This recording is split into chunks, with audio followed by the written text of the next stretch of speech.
আমার জামাইকে খুশি করতে নামি দামি গিফটের প্রয়োজন হয় না, তার পছন্দ মতো একটু রান্না করলে অনেক বেশি খুশি হয়ে যায় সে। আজকে তার পছন্দের চিকেন কোরমাটা তৈরি করব, আর আজকে এমন একটা মশলা ইউজ করব, এই মশলাটা দিয়ে আপনি 3 ধরনের রান্না অনায়াসে করে নিতে পারবেন, যেমন চিকেন কোরমা, ডিমের কোরমা, রোস্ট, এই সব কিছু তৈরি করতে পারবেন। তো চলুন শুরু করি। হ্যালো এভরিওয়ান, আসসালামু আলাইকুম, welcome to my page Trishna's daily blog. প্রথমেই আমি চিকেনটা কেটে ধুয়ে পরিষ্কার করে নিয়েছি, রেগুলার সাইজের থেকে একটু বড় করে নিয়েছি। এবার মাংসটা ম্যারিনেট করে রাখবো, এর জন্য আদা বাটা, রসুন বাটা, মরিচ গুঁড়ো, পরিমাণ মতো লবণ দিয়ে ভালো করে মাখিয়ে রেস্টে রেখে দিব। এবার আমার সিক্রেট মশলাটা আমি তৈরি করে নিব। তো প্রথমে আমি বেরেস্তা করে নিচ্ছি, কিছু পেঁয়াজ দিয়ে ভালো করে তেলে ভেজে নিলে বেরেস্তা হয়ে যাবে। এবার আমার সিক্রেট মশলার মধ্যে কি কি উপকরণ লাগবে সেটাই একবার দেখে নিন। প্রথমে আপনি 2 ধরনের বাদাম নেবেন, যে কোনো টাইপের 2 ধরনের বাদাম নিলেই হবে। তারপর নিয়েছিলাম কিশমিশ, তারপর জয়ফল, জয়ত্রী, এই 2টা মশলা অবশ্যই ইউজ করবেন, নইলে আপনার কোরমা একদমই টেস্ট হবে না। তারপরে হচ্ছে বেরেস্তা নিয়েছি, আর 2 ধরনের গোলমরিচ নিয়েছিলাম, কালো গোলমরিচ এবং সাদা গোলমরিচ। এবার সবগুলো মশলা ভালো করে ধুয়ে ব্লেন্ড করে নিলেই আমার সিক্রেট মশলা রেডি। আমি আজকে পাটাই পিষে তৈরি করছি, কারণ পাটাই পিষে যে কোনো মশলা তৈরি করতে আমার কাছে অনেক বেশি ভালো লাগে। আগেকার সময় তো সবাই পাটাই পিষেই রান্না করতো, এই জন্য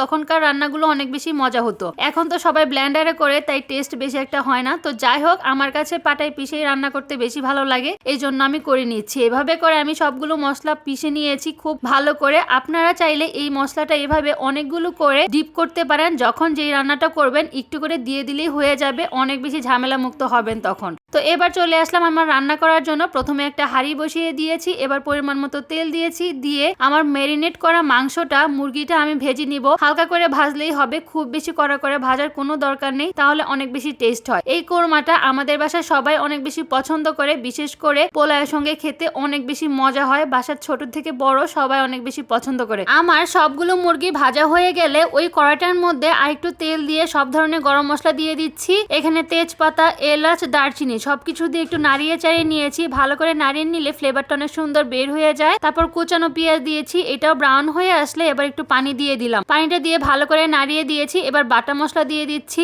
আদা বাটা, রসুন বাটা আর জিরা বাটা, এই সব কিছু দিয়ে ভালো করে একটু নাড়িয়ে নিলাম। নেওয়ার পরে এবার গুঁড়ো মশলার মধ্যে দিচ্ছি মরিচ গুঁড়ো, ধনিয়া গুঁড়ো আর পরিমাণ মতো লবণ। এখানে তো হলুদ গুঁড়ো দেওয়া যাবে না, এই জন্য দেইনি, আর মরিচ গুঁড়োটা অবশ্যই দিবেন, তাহলে অনেক বেশি টেস্ট হয়। এবার আমি দিয়ে দিচ্ছি আমার সিক্রেট মশলাটা। ভালো করে কষানো হয়ে গেলে তেলটা যখন উপরে চলে আসবে, তখন এই মশলাটা দিয়ে ভালো করে একটু পানি দিয়ে নাড়িয়ে চাড়িয়ে নিবেন। একটু ভালো করে নাড়তে হবে, কারণ এখানে যেহেতু বাদাম দিয়েছি, এজন্য তলা একটু লেগে যায় একটু পর পর, এজন্য ভালো করে নাড়িয়ে চাড়িয়ে দেওয়ালে নিচে লেগে যাবে না, তাহলে সুন্দর একটা ফ্লেভারও বের হবে। এখানে একটু টেস্ট বাড়ানোর জন্য 2 চামচের মতো চিনি দিয়েছি। চিনিটা অবশ্যই দিবেন, চিনিটা দিলে খুব অত্যাধিক মিষ্টি করবে না, কিন্তু সুন্দর একটা ব্যালেন্স হবে এই তরকারির মধ্যে, খুবই মজা হবে খেতে। তো এই মশলাটা ভালো করে কষানো হয়ে গেলে মুরগিটা দিয়ে দিয়েছি, দিয়ে আর একটু ভালো করে নাড়িয়ে চাড়িয়ে কষিয়ে নিয়েছি। এভাবে কষাতে কষাতে আমার হাফ তরকারি রান্না করা হয়ে যায়। তারপরে এখানে আমি একটু ঝোলের জন্য একটু দুধ দিয়ে দিয়েছি, এখানে 250 গ্রামের মতো দুধ দিয়েছি, দিয়ে ভালো করে নাড়িয়ে দিয়েছি। এখানে আমি কোনো রকমের পানি ইউজ করি নাই, কোরমার মধ্যে পানি দিলে একদমই টেস্ট হবে না, অথেন্টিক যে শাহী কোরমার টেস্টটা এটা একদমই পাওয়া যাবে না। এই জন্য আপনারা যত সম্ভব চেষ্টা করবেন